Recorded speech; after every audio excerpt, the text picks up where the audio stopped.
Hello everyone, so I thought today I would talk a little bit about how your emotions and anxiety can really hurt your practice and the way that you help your clients. I do a lot of reading on subconscious, meditation, personal development growth. And one of the key things that I listen to from this doctor of chiropractic, Joe Dispenza, is about how really our body is in control, and when we feel a certain way, it forces us to think a certain way.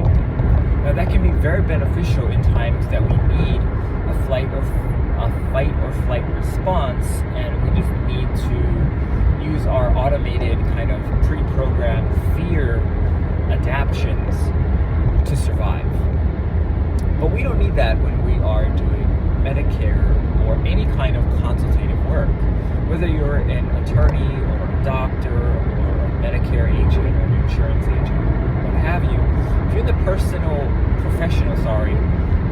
consulting field, then you have to let your emotions not get in the way of your thinking process, which is why I usually have all my processes pre-planned, so that I never get to a point where I let the conversation kind of carry out the meeting. It should be the professional process that you develop that carries out the meeting. Whenever you let emotions get in the way, you can kind of make irrational decisions because maybe you don't want to lose the argument, or maybe you want to prove that what you said was right. All of those things can really hurt your way of talking to people and the overall consultative process. So what you need to do is you need to separate your feelings from your thinkings. Okay, so it's difficult to do. When you're really, really mad, it's really hard to think of anything really nice. When you're really, really happy, it's really hard to think of anything that could go wrong. So on either end of those spectrums, you have to always think.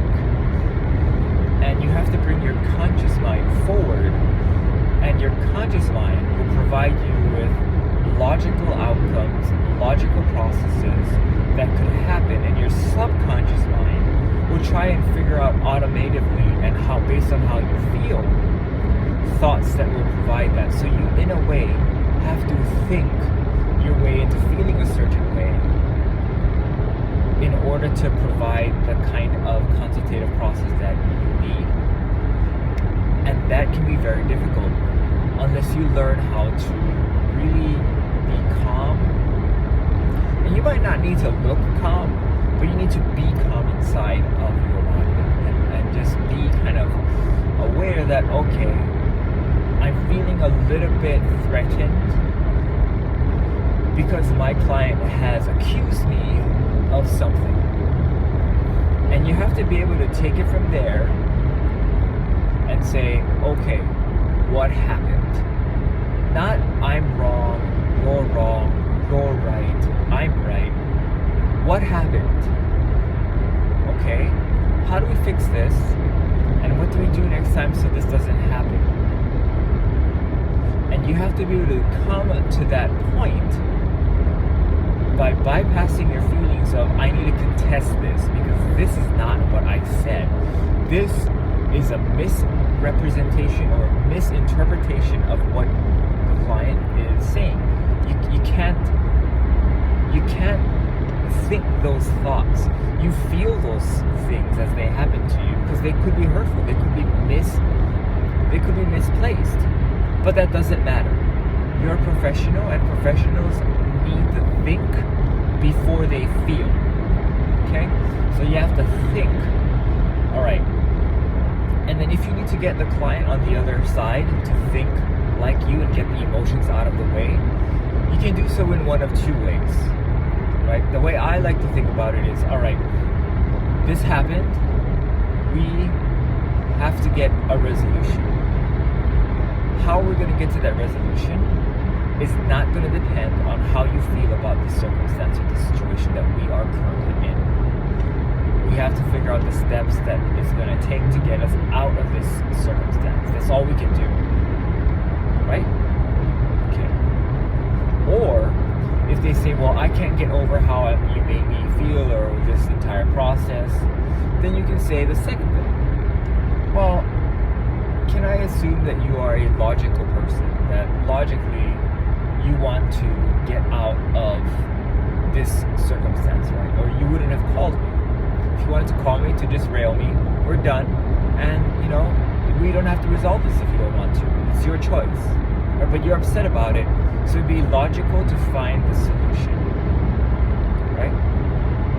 So let's shift our focus on getting the solution versus focusing on the problem and why it happened, because those things are not going to provide us the answer and resolution which we want.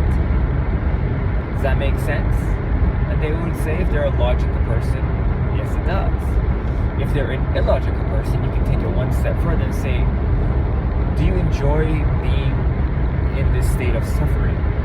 Because I don't, and I don't want you to be in this state of suffering. So let's go ahead and think our way out of it, because that's the only true way we can bypass the way we feel right now and get a resolution. So, there's your tips and tricks for this week. I just thought I would talk about it because it's very, very interesting how sometimes we can get wrapped in the way we feel, and then that influences a lot on the way we think, and then we're stuck in this kind of, I feel bad, so I think bad thoughts, I think bad thoughts, so I feel bad, and it just never ends. So when you're dealing with clients, this can come up very, very subtly in a way where you can be like, well, wait, I didn't say that. And then now all you can think of are bad things, and it's really hard to find a solution and think creatively to get what you need to get for your client. All right, hope this helps. You guys have a great rest of the day, and I'll see you in the next video.